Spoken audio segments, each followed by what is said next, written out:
fidèles téléspectateurs, bonjour, bonsoir, bon après-midi, selon l'heure à laquelle vous nous suivez. Nous sommes encore là pour partager avec vous la parole de Dieu. Nous aimons de la manière dont vous nous prêtez votre attention soutenue. Bien-aimés dans le Seigneur, il est très important de suivre ces choses parce que vous, de temps en temps, vous serez en train d'être édifiés. Et aujourd'hui, bien-aimés, nous allons aborder un thème très important. Nous parlons de celui que tous nous connaissons, Jésus-Christ de Nazareth. Avant cela, j'aimerais que tu puisses incliner ta tête là où tu es, nous prions. Père de grâce, merci d'avoir permis que nous puissions, Seigneur notre Dieu, parler de toi, nous puissions communiquer ta parole. Nous invitons ton règne enseigné. L'Esprit de Dieu prend le contrôle de toutes choses, touche le cœur de celui qui est en train de nous suivre en ces moments. Glorifie, accomplis la volonté de Dieu enseigné. Que ton règne vienne, que ta volonté soit faite sur la terre comme au ciel. Et je rends toute pensée captive à l'obéissance de Christ.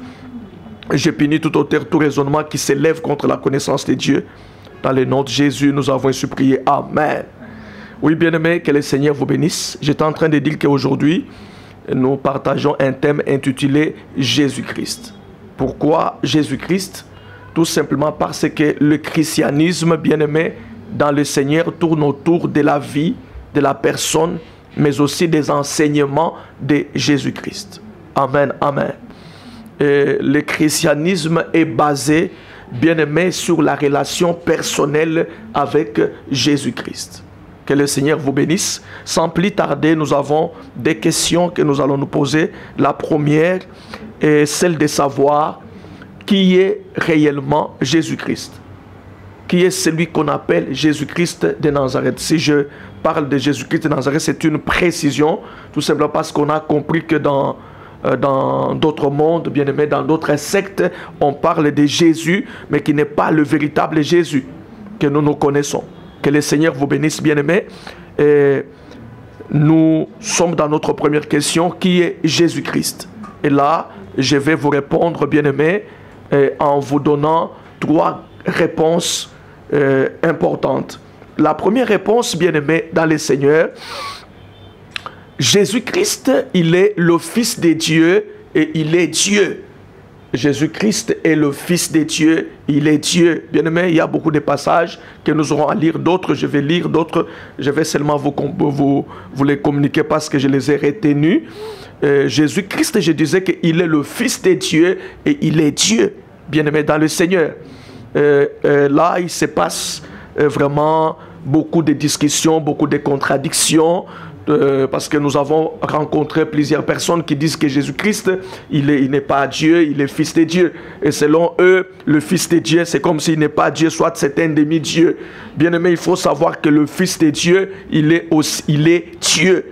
Et quand vous lisez Jean chapitre 5e, même Jean chapitre 8, la discussion de Jésus avec les Juifs, on dit même que les Juifs voulaient les lapider tout simplement parce qu'il appelait Dieu son propre Père, se faisant lui-même égal à Dieu. Donc selon les Juifs, dire que je suis le Fils de Dieu, tu veux dire que je suis égal à Dieu. Bien-aimés dans le Seigneur, que Dieu vous bénisse.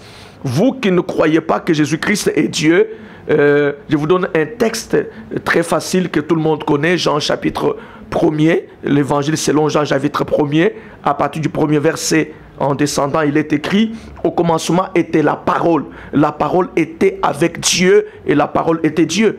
Parce que nous disons que Jean, l'évangile de Jean, c'est comme la genèse du Nouveau Testament. Tandis que au commencement était la parole et cette parole était avec Dieu et cette parole était Dieu. Elle était au commencement avec Dieu.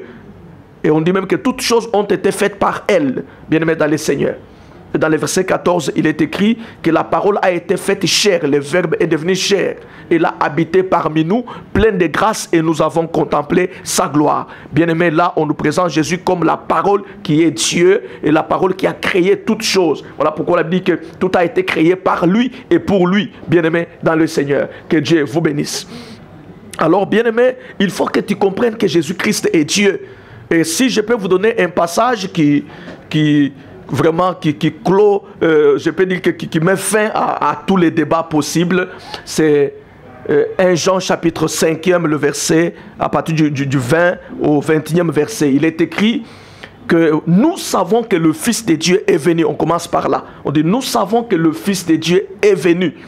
Et il nous a donné l'intelligence, il nous a donné la compréhension pour connaître le véritable. On continue pour dire que mais nous sommes dans le véritable, en son Fils Jésus-Christ, celui qui est le Dieu véritable et celui qui est la vie éternelle. Alléluia. Bien-aimé dans le Seigneur, voilà. Un jour, j'étais dans l'évangélisation, je suis entré dans une parcelle à ma campagne. Et quand j'ai parlé de ces choses devant un monsieur, c'était un occultiste, il ne les a pas supportés. Il n'a pas supporté cette vérité. On commence par dire que le Fils là qui est venu, il est venu pour nous donner l'intelligence, la compréhension, pour nous ouvrir les yeux. Parce que personne ne connaît le Père si ce n'est que le Fils. Et c'est lui que le Fils a voulu vraiment le révéler, à qui le Fils a voulu le révéler. Bien-aimé dans le Seigneur. On commence par dire que le Fils est venu nous donner la compréhension, nous donner l'intelligence, nous faire connaître le Père. Et le Fils là qui est venu, c'est lui-même le Dieu véritable. On a écrit le Dieu véritable en majuscule. C'est lui le Dieu véritable et c'est lui la vie éternelle. Que Dieu vous bénisse, bien-aimés dans le Seigneur. Si je peux donner encore un autre passage, c'est Philippiens chapitre 2e, à partir du verset 6. Là, il est écrit que existant en forme de Dieu, il n'a point regardé comme une proie arrachée d'être égal avec Dieu. Il s'est dépouillé lui-même en prenant la forme de serviteur. Bien-aimé dans le Seigneur, on dit qu'il a paru comme un simple homme, bien-aimé dans le Seigneur. Donc, existant en forme de Dieu. Il est Dieu, mais il n'a point regardé cela comme une proie arrachée d'être égal avec Dieu. Là, on présente Jésus comme celui qui est égal avec Dieu. Il s'est dépouillé lui-même, bien-aimé dans le Seigneur. Il s'est dépouillé. Il s'est rabaissé, bien-aimé dans le Seigneur. Il s'est humilié en prenant la forme de serviteur. Et il a paru comme un simple homme. Il est devenu homme comme nous. Il a paru comme un simple homme. Gloire soit rendue à Dieu. Donc, bien-aimé dans le Seigneur, Jésus-Christ est Dieu. Bien-aimé. Et nous présentons, nous croyons à un Dieu unique. Le christianisme, si on peut la mettre dans la liste des religions, nous disons que c'est une religion qui est monogamique. Plutôt une religion qui est monothéiste, bien-aimé dans le Seigneur.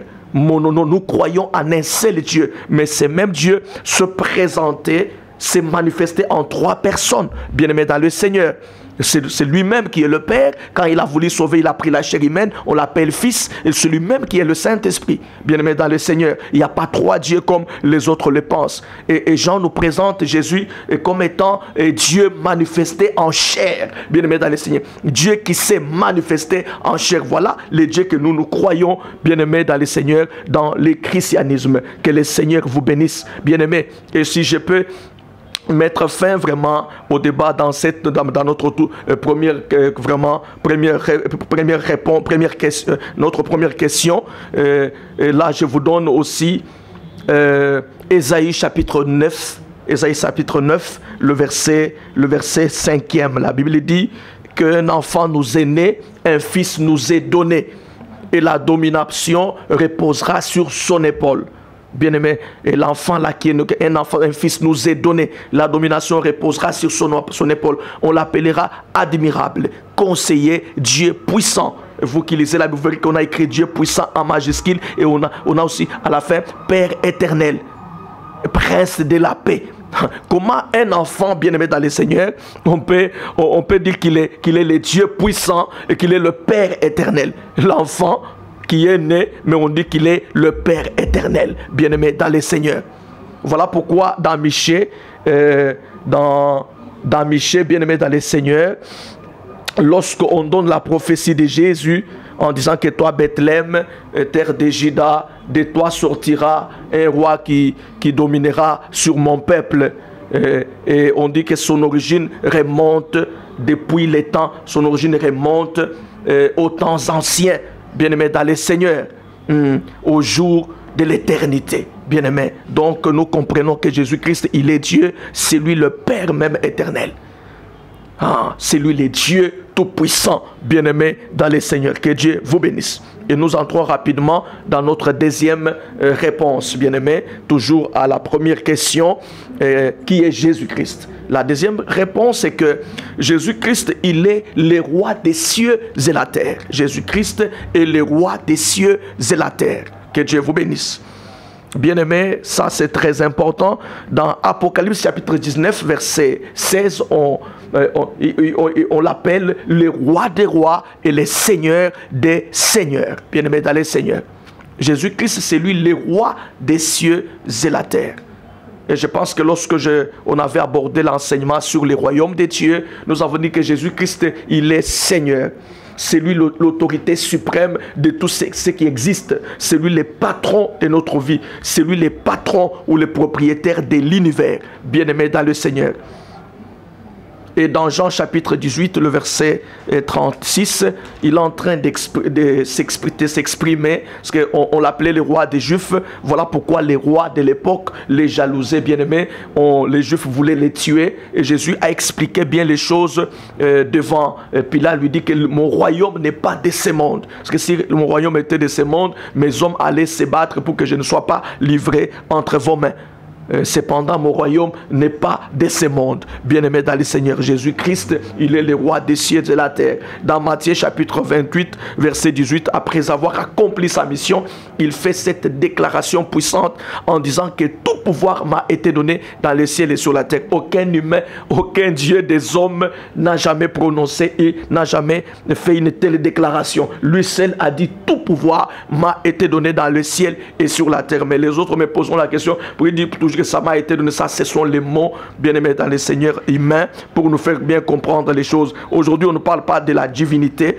Et voilà pourquoi je suis un peu, vraiment, un peu bref. Mais prochainement, nous parlerons de la divinité. Je vais devoir vous expliquer beaucoup de choses. Que Dieu vous bénisse, bien-aimés dans le Seigneur. Jésus-Christ, il est le roi des cieux et la terre. C'est lui le patron, le propriétaire de l'univers. C'est lui l'autorité suprême de tout ce qui existe. Bien-aimé, c'est lui le roi même de notre vie. C'est lui le Seigneur. Que Dieu vous bénisse. Et troisième réponse à notre première question, qui est Jésus-Christ.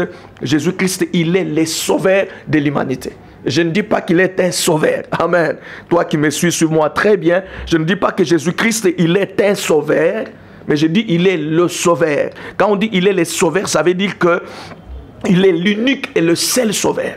En dehors de lui, il n'y a point de sauveur. Aujourd'hui, il y a beaucoup de choses, autour du salut. Il y a de ces personnes qui prétendent être des sauveurs. Comme j'avais entendu quelqu'un qui disait que Jésus avait dit que pendant que je suis dans le monde, je suis la lumière du monde. Et pour dire qu'il y a aussi d'autres lumières. Bien-aimés. Bien-aimé, Jésus-Christ, c'est lui l'unique et le seul sauveur de l'humanité. En dehors de lui, il n'y a point de sauveur. Il n'y a pas d'autre sauveur.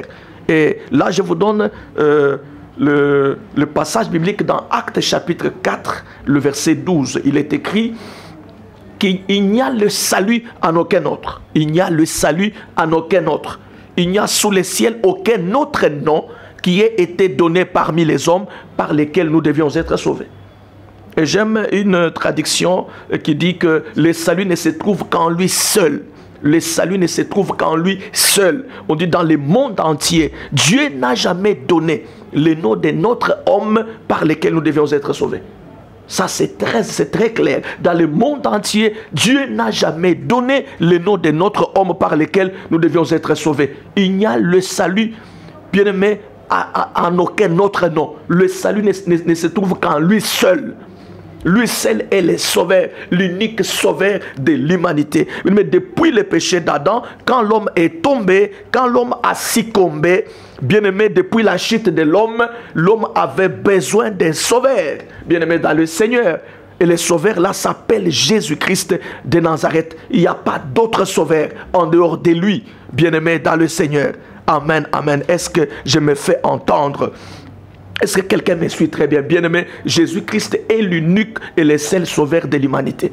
Une fois, j'entendais un monsieur qui disait, il a fait des visions, vraiment, dans cette vision, il a vu Kimangou qui lui dit que non, non, c'est moi, c'est ce qui est sauvé, l'homme noir qui est venu pour sauver l'homme noir, tout ça. Et puis, vous devez prier pour libérer vos ancêtres des chaînes, afin qu'ils vous viennent en aide, bien-aimés. Ça, ce sont des mensonges. Voilà comment on est en train d'égarer. Bien-aimés, jamais un mort peut être capable, peut avoir le pouvoir de venir sauver celui qui est vivant, secourir celui qui est vivant. Ça, ce sont des doctrines des démons, bien-aimés dans le Seigneur, qui manquent ces noms. Arrêtez de profaner les saints hommes de Dieu. C'est un prophète de l'Éternel qui a servi Dieu, qui a accompli sa mission. Arrêtez de les diviniser.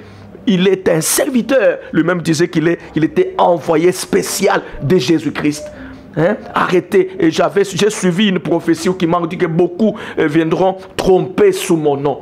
Arrêtez, bien-aimés, de tromper sous les noms d'un saint homme de Dieu et lui faire dire ce que lui n'a pas dit, bien-aimés dans le Seigneur. Et c'est que cet homme a vu, ce sont des démons, parce qu'il y a des doctrines des démons. Vous savez, il y a des démons, il y a des anges déchis qui viennent avec des mensonges, bien-aimés dans le Seigneur. Et parce que dans le monde des ténèbres, il y a aussi des anges, des religions, des sectes, toutes ces choses-là. Alors arrêtez, bien-aimés, de profaner les choses. Nous avons qu'un seul sauveur. Bien-aimé, Jésus n'est pas le Dieu de blanc comme les autres le pensent. Il est le sauveur à nous tous. La Bible dit que tu n'as voulu ni sacrifice ni holocauste, mais tu m'as formé un corps, bien-aimé dans le Seigneur. Dieu, quand il a voulu sauver, lui étant esprit, il devait se choisir un corps. Il a choisi un corps. Il est entré dans un corps. Bien aimé, pas tout simplement parce que c'est lui qui devait nous sauver. Le critère, c'était qu'il soit aussi un homme. Parce que si Dieu descendait dans toute sa gloire, vraiment, Satan allait dire que non, c'était injuste.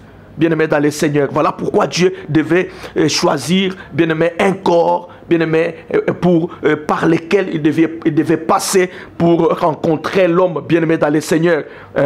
Bien-aimé, pour sauver l'homme. Que Dieu vous bénisse. Donc Jésus-Christ, c'est lui l'unique, le seul sauveur de l'humanité. Amen, amen. Ok. Nous entrons rapidement dans notre deuxième question. Deuxième question est celle de savoir qu'est-ce que Jésus-Christ était venu faire dans ce monde? Qu'est-ce qu'il était venu faire dans ce monde? Ça fait partie, ça s'entre dans la mission de Jésus-Christ. Il est vrai, la réponse est très simple. Il est venu pour nous sauver. Il est venu pour nous racheter, faire la rédemption, bien aimé dans le Seigneur. Mais dans ce travail du salut ou de la rédemption, Jésus a accompli trois grandes choses que je vais devoir partager avec vous dans cet enseignement. La première des choses, bien aimé, c'est que Jésus-Christ est venu pour ôter le péché. Gloire soit rendue à Dieu. Vous savez, le problème du péché, c'était une problématique, bien aimé dans le Seigneur, qu'aucun humain n'était en mesure par lui-même de la résoudre, bien aimé dans le Seigneur. Et le péché nous avait fait entrer l'humanité dans une dette impossible, bien aimé dans le Seigneur. Et aucun humain ne pouvait être en mesure de rembourser une telle dette, bien-aimée. Et Jésus-Christ est venu pour ôter le péché. C'est ce que Jean dit lorsque il a vu Jésus, il présente Jésus à ses disciples. Dans Jean, évangile selon Jean chapitre 1er, verset 29, il présente Jésus en disant « Voici l'agneau de Dieu, celui qui ôte les péchés du monde. » Que Dieu vous bénisse. Et comment il a fait pour ôter nos péchés, bien-aimés, dans le Seigneur? Et lorsque... rapidement, vous lisez Lévitique chapitre 16, le verset 22. Là, on nous donne un symbolisme. On nous donne un symbolisme. Il s'agit là d'un bouc émissaire. C'est-à-dire que quand un enfant d'Israël pouvait bien pécher, il venait, il pouvait apporter un animal. Ça pourrait être un bouc, un taureau, n'importe quel animal. Et quand il vient avec ça, les sacrificateurs posaient le main sur cet animal. Alors, c'était comme si on transmettait, bien aimé, dans cet animal, tous les péchés que la personne victime avait commis. Donc, bien aimé, on transmettait tous le péché dans cet animal. Après quoi, on chassait cet animal dans les déserts. Or, cet animal, bien aimé, préfigurait déjà celui qui devait venir pour prendre les péchés de toute l'humanité. Donc, il s'agit de Jésus-Christ, bien-aimé dans le Seigneur. Jésus, à la croix, il a porté le péché de toute l'humanité, bien-aimé dans le Seigneur. Il a péché tous nos péchés, bien-aimé. Le péché. Jésus est l'image, Jésus est vraiment l'image de ce bouc émissaire, bien-aimé, à qui on a transmis le péché, bien-aimé, de tous les peuples. Et Jésus a vraiment, c'est comme si on avait pris le péché de toute l'humanité, on a mis sur Jésus, bien-aimé dans le Seigneur. Et voilà pourquoi Jésus a subi même les châtiments de ses péchés, les conséquences de ses péchés. C'est ce qui nous a été destiné à nous. Bien-aimé, Jésus est venu pour ôter le péché. Bien-aimé, toi qui n'as pas encore cru en Jésus, sache que tu es encore dans le péché. Un jour, Jésus est venu, il a trouvé les Juifs en train d'adorer. Il leur a dit que vous n'irez pas au ciel et vous allez mourir dans vos péchés. Bien-aimé dans le Seigneur. Donc, toi qui n'as pas encore cru en Jésus, toi qui n'as pas encore donné ta vie en Jésus, tu vas mourir dans tes péchés. Tu es encore dans le péché. Jésus est le seul qui pardonne le péché de toute l'humanité. Il est le seul qui ôte le péché du monde, bien-aimé, dans le Seigneur. Que Dieu te bénisse. Et nous entrons dans notre deuxième réponse à la deuxième question. Jésus-Christ, il est venu aussi pour faire de nous des enfants de Dieu. Amen, amen. Il est venu faire de nous des enfants de Dieu. Et là, nous pouvons lire rapidement 1 Jean chapitre 3e. 1 Jean chapitre 3e. Nous allons lire à partir du verset 2e au verset 1er au verset 2e rapidement. 1 Jean, si vous avez la Bible, nous lisons ensemble, bien-aimés dans le Seigneur. C'est très important de lire ces choses. Moi, ça me fait vraiment du bien. Voyez quel amour le Père nous a témoigné pour que nous soyons appelés enfants de Dieu. Et nous sommes maintenant enfants de Dieu. Si le monde ne nous connaît pas, c'est ce qui ne l'a pas connu. Ce qui ne l'a pas connu lui. Bien-aimé, nous sommes maintenant enfants de Dieu. Et ce que nous serons aujourd'hui n'a pas encore été révélé. Amen, amen. Donc, quel amour le Père nous a témoigné afin que nous soyons appelés enfants de Dieu. Et nous sommes maintenant enfants de Dieu. Sache que, bien-aimé, tout homme qui naît par une femme n'est pas enfant de Dieu.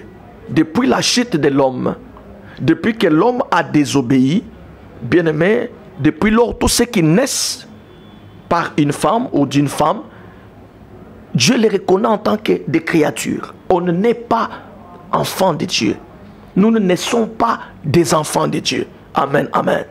Et j'ai toujours entendu, nos bien-aimés, tous, on n'est pas vraiment des enfants de Dieu. Et qui sont les enfants de Dieu? Cela est très bien expliqué dans Jean chapitre 1er, verset 12. La Bible dit qu'à tous ceux qui l'ont reçu, à tous ceux qui croient en son nom, elle leur a donné le pouvoir, la parole qui est Jésus, elle leur a donné le pouvoir de devenir enfants de Dieu, lesquels sont nés, non du Père, ni de la volonté de l'homme, ni de la volonté de la chair, mais de Dieu. Amen, amen. Donc, pour devenir enfant de Dieu, on dit à tous ceux qui l'ont reçu, à tous ceux qui croient en son nom, il faut croire en Jésus-Christ, les recevoir dans ta vie, comme ton Seigneur et ton Sauveur. Amen, amen.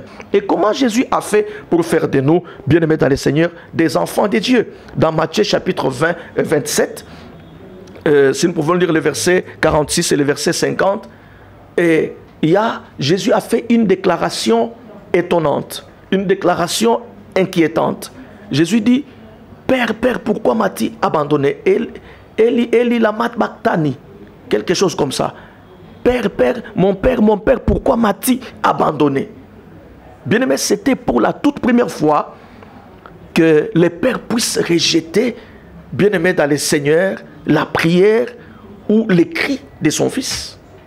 Donc Jésus, lorsqu'il a porté le péché de toute l'humanité, lorsqu'il est substitué, il est devenu notre substitut, bien-aimé dans le Seigneur. Lorsqu'il a porté tous nos péchés, il s'est identifié à nous, comme il est écrit dans 2 Corinthiens chapitre 5, le verset 21, que lui qui n'a point connu le péché, il a fait devenir péché, afin qu'en lui que nous devenions la justice de Dieu. Jésus est devenu péché.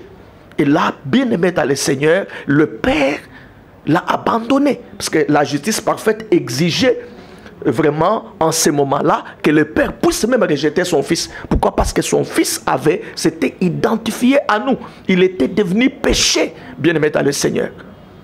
Et Jésus a été rejeté, bien-aimé dans le Seigneur, pour que nous soyons acceptés par le Père. Parce que la Bible dit que tous ont péché, ils sont privés de la gloire de Dieu. Bien-aimés, nous étions tous rejetés. Nous étions tous privés de la gloire de Dieu. Bien-aimés dans le Seigneur. Et nous n'étions pas des enfants de Dieu. On naissait en tant que des êtres humains, en tant que des créatures. Dieu nous reconnaissait en tant que... Maintenant, il fallait que Jésus, bien-aimé dans le Seigneur, prenne notre place, bien-aimé dans le Seigneur, qu'il soit rejeté à cause de nos péchés pour que nous soyons acceptés. Et je vais conclure avec ces passages bibliques, Éphésiens, chapitre 1er, dans cette réponse. Éphésiens, chapitre... J'ai conclu dans cette deuxième réponse, Éphésiens, chapitre 1er, le verset 5 au verset 6. Je peux lire tout simplement le verset 5, bien-aimé, de Éphésiens, chapitre 1er.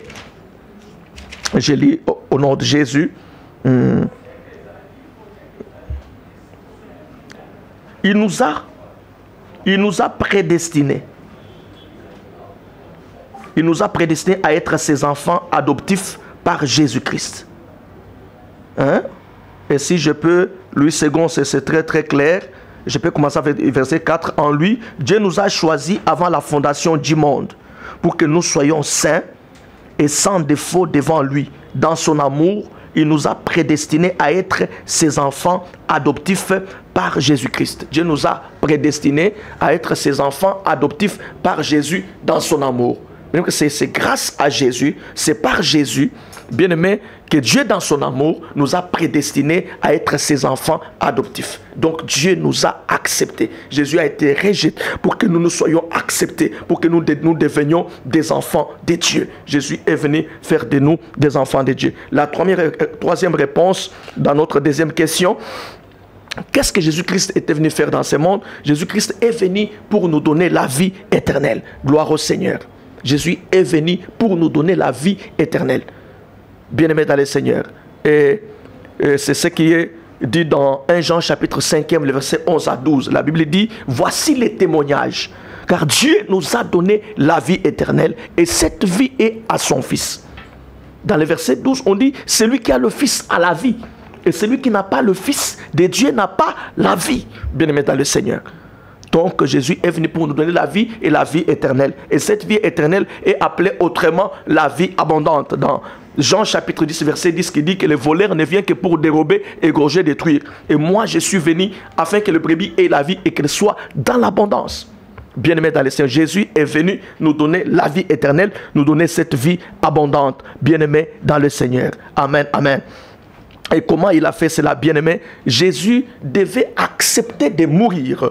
Bien-aimé, vous savez, la Bible dit dans Romains chapitre 6e, le verset 23, que le salaire du péché, c'est la mort. Et les dons gratuits, vraiment de notre Dieu, c'est la vie éternelle en Jésus-Christ, notre Seigneur. Ça veut dire que, bien-aimé, Jésus devait être puni, tout simplement parce qu'il avait porté le péché de l'humanité. Jésus devait mourir, bien-aimé, inévitablement. Il devait mourir, pourquoi? Parce qu'il avait porté le péché de l'humanité. Et le péché avait comme châtiment la mort, comme punition la mort, bien-aimé. Et Jésus devait mourir pour nous donner, nous, la vie. Amen, amen. Est-ce que je me fais entendre? Lisons Hébreux, chapitre 2e, le verset 9, il est écrit, bien-aimé, toutefois, celui qui a été abaissé pour un peu de temps au-dessous des anges, Jésus, nous le voyons couronné de gloire et d'honneur à cause de la mort qu'il a soufferte. Ainsi, par la grâce de Dieu, il a connu la mort pour tout être humain, pour nous tous. Donc Jésus a connu la mort pour nous. Mais à notre place, Jésus est mort à notre place parce que nous, à cause du péché, parce que nous naissons dans le péché, nous naissons maudits, condamnés à la mort et la souffrance. Et notre châtiment, c'était la mort. Alors Jésus s'est identifié à nous. Jésus a pris notre mort, bien-aimé, pour nous donner la vie éternelle et la vie abondante. Amen, amen. Que Dieu vous bénisse. Bien-aimé, pour conclure ce message, je voudrais te dire ceci, que bien-aimé dans le Seigneur, Jésus-Christ est l'unique solution à tous les problèmes de l'humanité. il est l'unique solution. Il est le seul, bien-aimé, l'unique et la seule solution. Bien-aimé, vous savez, Dieu n'a pas donné plusieurs ou beaucoup de solutions pour beaucoup de solutions pour de différents problèmes non plus. Mais Dieu a donné l'unique solution, une seule solution. Et cette solution, bien-aimé dans le Seigneur, est suffisante pour combler tous nos besoins, pour englober tous nos besoins. Bien-aimé dans le Seigneur, c'était quoi la solution? C'était la mort en sacrifice de Jésus. La mort en sacrifice de Jésus était l'unique solution qui devait englober tous les besoins, bien-aimés dans le Seigneur, de l'humanité. Dieu a donné une seule solution, mais qui couvre tous les besoins, qui englobe tous les besoins, que ça soit. Donc, la même solution résout les problèmes de l'esprit, de l'âme, les problèmes du corps. La même solution résout même les problèmes sentiments, les problèmes de nos sentiments. La même solution, bien aimé dans le Seigneur, résout même nos problèmes matériels, même nos problèmes financiers. Amen, amen. Donc, l'unique solution qui a été donnée, un acte unique et souverain, bien aimé dans le Seigneur, a pu vraiment rassembler tous les besoins et toute la souffrance de l'humanité. Amen, amen. Est-ce que quelqu'un me comprend? Jésus est l'unique solution. La mort en sacrifice de Jésus a été l'unique solution, bien aimé, pouvant résoudre tous les problèmes de l'humanité. Il faut que tu saches qu'il n'y a pas d'autre moyen, il n'y a pas d'autre alternative pour que l'homme soit sauvé, pour que l'homme soit rétabli dans ses droits, pour que l'homme aille au ciel et pour que l'homme ait la vie éternelle. L'unique solution que Dieu a donnée au monde, c'est Jésus. Jésus est l'unique solution au problème de l'humanité. Bien-aimé dans le Seigneur, Dieu a donné l'unique solution au monde pouvant résoudre tous les problèmes. Et les jours quand nous allons parler de l'échange divin, tu verras que, bien-aimé dans le Seigneur, la seule solution que Dieu a donnée a résolu tous les problèmes dans tous les niveaux et dans tous les domaines. Seule la mort en sacrifice de Jésus a résolu tous nos problèmes. Voilà pourquoi je suis en train de dire à quelqu'un, aujourd'hui nous voyons des miracles par-ci par-là, mais on ne parle pas de Jésus. Il n'y a pas de miracle en dehors de Jésus. Même quand on parle de la délivrance, comme nous avions abordé le tout premier enseignement enseigné, il n'y a pas de délivrance en dehors de Jésus. Il n'y a pas de bénédiction en dehors de Jésus. Il n'y a pas, tout ce que vous cherchez là, c'est en Christ et en lui seul. En dehors de Jésus, nous n'aurons rien du tout. Parce que, bien aimé, à partir du péché, l'homme a été détruit, l'homme a été déchi. L'homme a été pris en otage par Satan et par le diable. Voilà, bien aimé, dans le Seigneur, ce que j'allais à vous donner aujourd'hui. Jésus-Christ, il est Dieu véritable, il est la vie éternelle. C'est lui l'unique solution au problème de l'humanité. En dehors de lui, il n'y a point de vie. Et dans Jean chapitre 14, verset 6, il est écrit « Je suis le chemin, la vérité et la vie. Nul ne vient au Père que par moi. » Jésus est le chemin, l'unique chemin, le chemin du bonheur. L'homme était perdu à cause de son péché et l'homme a retrouvé le chemin. Le chemin, c'est Jésus. Le seul chemin, c'est lui la vérité. La vérité, c'est que c'est lui le Dieu véritable et c'est lui la vie éternelle. Dans Jean 5, on a donné, on dit, petits enfants, abstenez-vous des idoles. Donc les autres sont des idoles. C'est Jésus qui est le Dieu véritable et la vie éternelle, bien-aimé dans le Seigneur. Donc, tu dois retenir cette vérité, que Dieu te bénisse. Bien-aimé, nous allons prier. Toi qui m'as suivi du début jusqu'à la fin, je sais que tu as un problème, mais je te présente Jésus qui est l'unique solution au problème de l'humanité. Bien-aimé, Jésus a donné un seul sacrifice. Le sacrifice qui est lui-même par ses sacrifices, bien-aimé dans le Seigneur, par cette mort en sacrifice de Jésus, tous les problèmes ont été résolus. Tous les besoins de l'homme ont été comblés. C'est pourquoi la Bible dit qu'il pourvoit nos besoins selon sa richesse avec gloire en Jésus-Christ. C'est sur base de cette vérité biblique que par l'unique solution de Jésus, tous les besoins de l'homme ont été englobés, ont été couverts, bien-aimés dans le Seigneur. Et l'unique solution qui a été donnée a pu résoudre tous les problèmes. Quel problème que tu peux avoir maintenant? Bien-aimé, invite Jésus qu'il vienne dans ta vie. Si tu ne l'as pas encore reçu, si tu n'as pas encore crié en Jésus, tu vas prier après moi. Bien-aimé, dis, Seigneur Jésus, j'ai écouté ta parole et j'ai réalisé que c'est toi qui es le Dieu véritable et la vie éternelle. Je te reçois dans ma vie comme mon Seigneur et mon Sauveur. Je te donne ma vie. Je t'ouvre la porte de mon cœur, entre dans ma vie. Je te reçois aujourd'hui comme mon Seigneur et mon Sauveur. Et je crois en toi, comme il est écrit dans ta parole, que si tu confesses de ta bouche le Seigneur Jésus, et si tu crois dans ton cœur que Dieu l'a ressuscité des morts, tu seras sauvé. Et en ces jours, Jésus, je veux que tu entres dans ma vie. Comme tu es l'unique solution à tous les problèmes de l'humanité, je te présente mon problème. Maintenant, tu présentes ton problème à Jésus. Quel problème que tu as? Le problème de la santé. Et n'oublie pas qu'à la croix, la Bible dit qu'il a pris nos maladies, il s'est chargé de nos infirmités. Par ses meurtrissures, nous sommes guéris. Si tu es malade, je te présente Jésus qui est le médecin par excellence et reçois la guérison dans ton corps. Au nom de Jésus, reçois la guérison. Si tu as un problème spirituel, si tu es lié par des démons, Jésus est celui qui chasse les démons. Lui qui à mon nom vous chasserez les démons. Au nom de Jésus, je chasse ces démons qui est dans ta vie. Ces démons qui lient ta vie. C'est les démons de célibat, de la pauvreté. C'est les démons de l'instabilité. Je les lis, je les chasse loin de ta vie maintenant. Au nom de Jésus-Christ de Nazareth.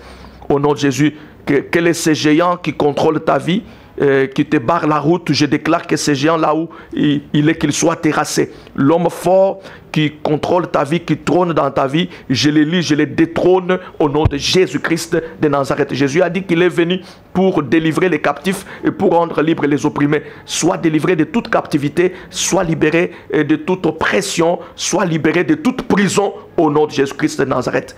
Et que la lumière qui est Jésus entre dans ta vie. Au nom de Jésus. Père, j'ai prié pour tout celui qui a suivi ces messages. Seigneur, notre Dieu, nous prions que le Saint-Esprit continue à enseigner, que le Saint-Esprit puisse s'aimer cette vérité, Seigneur notre Dieu, dans les cœurs de chaque personne qui m'a suivi, dans le nom de Jésus-Christ. Laisse que, Seigneur notre Dieu, cette vérité soit une lumière qui va éclairer ton peuple pour que les voiles tombent au nom de Jésus. À toi l'honneur, la gloire et la puissance. Dans le nom de Jésus, nous avons ainsi prié. Amen.